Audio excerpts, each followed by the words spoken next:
Hello বন্ধুরা, আমার চ্যানেলে তোমাদের সবাইকে স্বাগত। তো বন্ধুরা, এর আগে আমি তোমাদের সাথে আমার দিদির বিয়ের বিধি, গায়ে হলুদ, জল ভরা আর আশীর্বাদের পর্বটি শেয়ার করেছিলাম। আজ তোমাদের সাথে শেয়ার করব দিদির বিয়ের সুন্দর মুহূর্তটি। তো দেখো, দিদিকে সাজানোর জন্য মেকআপ আর্টিস্টরা চলে এসেছে। তো দিদিকে যে লেন্স পরাচ্ছিল, লেন্স পরার সময় কিন্তু খুবই প্রবলেম হচ্ছিল, যেহেতু প্রথমবার পড়ছিল, তো তার জন্য একটু সমস্যা হচ্ছিল। অনেকক্ষণ ট্রাই করার পরে কিন্তু পড়েছিল ঠিকই, কিন্তু ওর চোখ থেকে জল পড়ছিল। যাই হোক, অবশেষে ও লেন্সটা খুব সুন্দর করে পরিয়ে দিল মেকআপ আর্টিস্ট। এবার এই যে সাজাতে বসে পড়েছে দিদিকে। আর তার মধ্যে একটা কথা তোমাদের বলতে চাই এই ভিডিওর মধ্যে, যারা আগেই আমার চ্যানেলটিকে সাবস্ক্রাইব করে নিয়েছো তাদেরকে অনেক অনেক ধন্যবাদ। আর যারা নতুন রয়েছো তাদেরকে একটাই কথা বলবো, অবশ্যই কিন্তু আমার চ্যানেলটি সাবস্ক্রাইব করে নিও।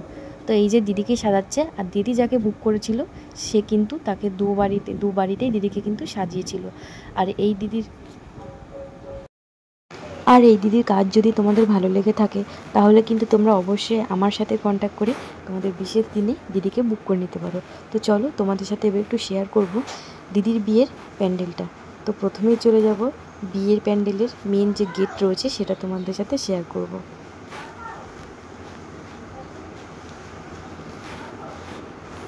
এই দেখো, এখানে একটা সুন্দর একটা টোপর গেট করা হয়েছে, আর সাথে দেখো ফ্লাওয়ার রয়েছে, অনেক অনেক ফ্লাওয়ার দিয়ে কাজ করা রয়েছে। আর পাশে রয়েছে দেখো দুটো বড় বড় পাখা, যেটা খুবই ইউনিক লাগছে। আর এখানে রয়েছে দেখো দিদি আর জামাইবাবুর ফটো, সুস্মিতা এবং অভিজিতের শুভ বিবাহ। তো কেমন লাগছে গেটটা অবশ্যই সবাই কমেন্ট করে জানিও। আর বিয়েবাড়িতে ঢুকতেই দেখছি আমার কাকার ছেলে খালি গায়ে ঘুরে বেড়াচ্ছে, যেহেতু কোনো লোকজন এখনও আসেনি। আর দিদি যেহেতু গোধূলি লগ্নে বিয়ে ছিল, তার জন্য দিদি কিন্তু খুব তাড়াতাড়ি রেডি হয়ে চলে এসেছিলো, 7টা সাড়ে 7টার মধ্যে রেডি হয়ে গেছিলো দিদি। আর এই যে দিদির ফাইনাল লুক কেমন লাগছে অবশ্যই একটু কমেন্ট করে জানিও। তো এখন কিন্তু এই যে ফটোশ্যুট চলছে।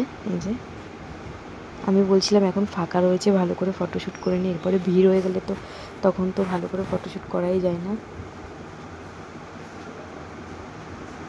আর ভিডিওটি কে কোথা থেকে দেখছো অবশ্যই কিন্তু কমেন্ট করে জানিও। যারা নতুন রয়েছে তারা অবশ্যই চ্যানেলটিকে সাবস্ক্রাইব করে নিও।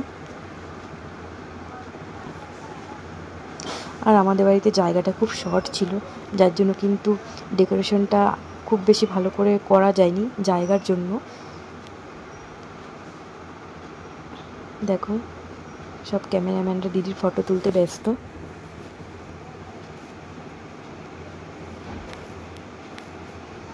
আর দিদির কী হয়েছিল কে জানে, দিদি হাসছিলই না, ওর মনে হয় অনেক কষ্ট ছিল। যাই হোক, ফটোশ্যুট করতে করতে এদিকে আত্মীয় স্বজনরা লোকজনরা সব আস্তে আস্তে চলে এসেছে বিয়েবাড়িতে। আর উপরে রয়েছে দেখো সুন্দর বড় একটা ঝাড়বাতি। কেমন লাগছে প্যান্ডেলগুলো সবটা দেখাতে পারলাম না, যেটুকু দেখালাম কেমন লাগছে অবশ্যই জানিও। আর এখানে দেখো আমার মা, আমার দিদা, আমার মাসি দিদির সাথে এই যে ফটোশ্যুট করছে।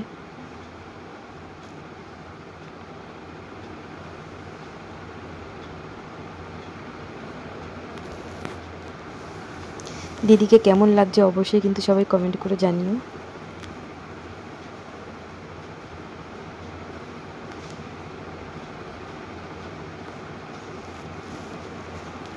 তো চলো, দিদি তো ফটোশ্যুট করছে, এবার তোমাদের সাথে শেয়ার করবো বিয়ে বাড়ির সবথেকে আনন্দের জিনিস, সবথেকে মজার জিনিস, গেট ধরার বিষয়টা। আমরা 10,000 টাকা কিন্তু বায়না করেছিলাম, অবশেষে কত পেয়েছি তোমাদের সাথে শেয়ার করব। দিদির ফটোশ্যুট করতে করতে ওদিকে কিন্তু সানাই বেজে গেছে, বরযাত্রী চলে এসেছে। চলো তোমাদের দেখানো যাক।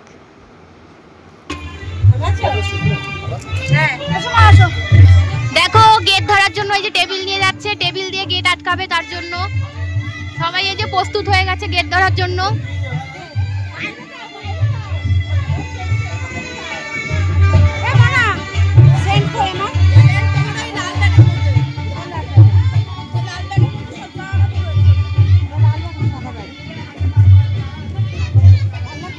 হ্যাঁ, আর আচ্ছা ক টাকা নেবে তোমরা গেট ধরে? মাত্র 10,000? 10,000 বললে তো আরো কম বলবে। আচ্ছা, দেখা যাক এরা কত নিতে পারে। তো এই দেখো বন্ধুরা, আমরা চেয়ার টেবিল সবকিছু আটকে নিয়ে গেট ধরতে বসে পড়েছি।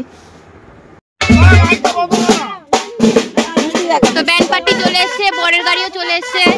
দেখতে থাকো তোমরা কেমন হই হুল্লা হয়, তোমরা দেখতে থাকো।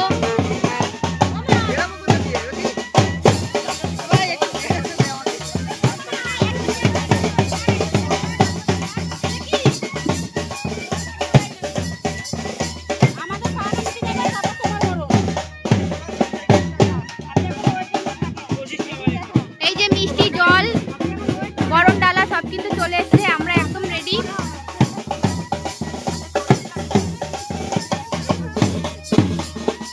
10,000 না নিয়ে আজকে কিন্তু আমরা ছাড়বো না।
দেবাশিস বলবি ভালো করে বাবা ঢুকানো হবে না আর কিন্তু ছেলে নিয়ে যাবো তখন আর কিন্তু তখন দাবি করব না আর দাবি নাই আমাদের 15,000 টাকা এই টাকা 15,000 টাকা না দিলে হয় এই বাবা আস্তে আস্তে টেবিলটা সরা ভিজে যাবে তো বৃষ্টি হবে এ বৃষ্টি না সরা নিয়ে 1000 15,000 টাকা না ওইটা হবে না ওইটা হবে না যেটা দাবি করেছো টাকা কোন দাবি করেছো 15,000 দাবি টাকা কোনতে জানিস 15,000 নিয়ে যা রাখবে না নিয়ে যা রাখবে না না দাবি করেছো তাই দাবি মেনে আর এবার আর কোনো কথা অন্য কোটা 15,000 বলতে পারে উল্টো করে 1015 টাকা এটা 1015 হচ্ছে বড় সংখ্যা আগে ছোট সংখ্যা পরে বড় সংখ্যা আগে ছোট সংখ্যা পরে আরে কোন স্কুলে পড়ছ কোন স্কুল অঙ্ক এটা 15,000 সবাই দেখো এটা নাকি 15,000 অবশেষে আমাদের কিন্তু দুই পক্ষের যুদ্ধ শেষ হলো। আমরা কিন্তু বরযাত্রীর কাছে 15,000 টাকা দাবি করেছিলাম। ওরা কিন্তু আমাদের সাথে চিটিং করছিল। ওরা আমাদেরকে 15 টাকা ব্যালেন্স আর 1000 টাকা ক্যাশ দিয়ে বলছিল 15,000 টাকা। ঠিক আছে, কিন্তু এটা কিন্তু না হয় না। আগে কিন্তু বড় সংখ্যা হয়, তারপরে কিন্তু ছোট সংখ্যা হয়। ওরা ছোট সংখ্যা দিয়ে তারপরে বড় সংখ্যা দিয়ে বলছে 15,000 টাকা। এতটা চালাকি করছিল। কিন্তু আমরাও তো কম না, তাই না? আমরা হয়তো পুরো টাকাটা নিতে পারিনি, কিন্তু আমরা 6,000 টাকা কিন্তু ওদের কাছ থেকে কিন্তু কালেক্ট করতে পেরেছি। আমরা 15,000 টাকা চেয়েছিলাম, আমরা 6,000 টাকা পেয়েছি। যাই হোক, এবার অনেক যুদ্ধের পরে দিদির বিয়ে এই যে শুরু হয়ে গেছে। দেখো, এই সময়টা কিন্তু খুব কষ্টের। তখন কিন্তু বিয়েটা দেখছিলাম আর চোখে কিন্তু জলও ভরে যাচ্ছিল যে দিদির বিয়ে হয়ে যাচ্ছে। আর এবার কিন্তু হবে বিয়ের সবথেকে সুন্দর মুহূর্ত, সিঁদুরদান।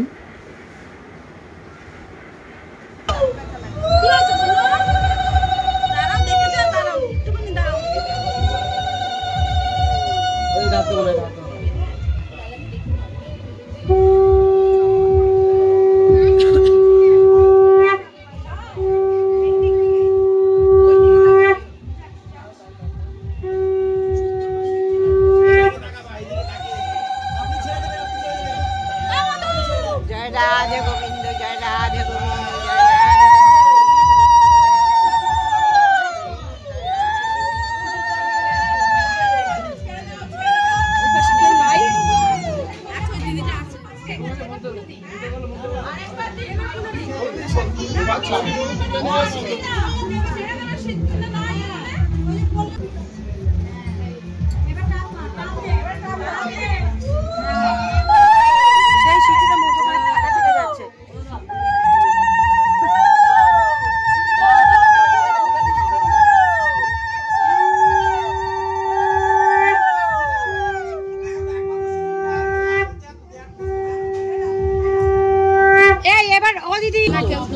হ্যাঁ, একজন হাত ধরতে হয়।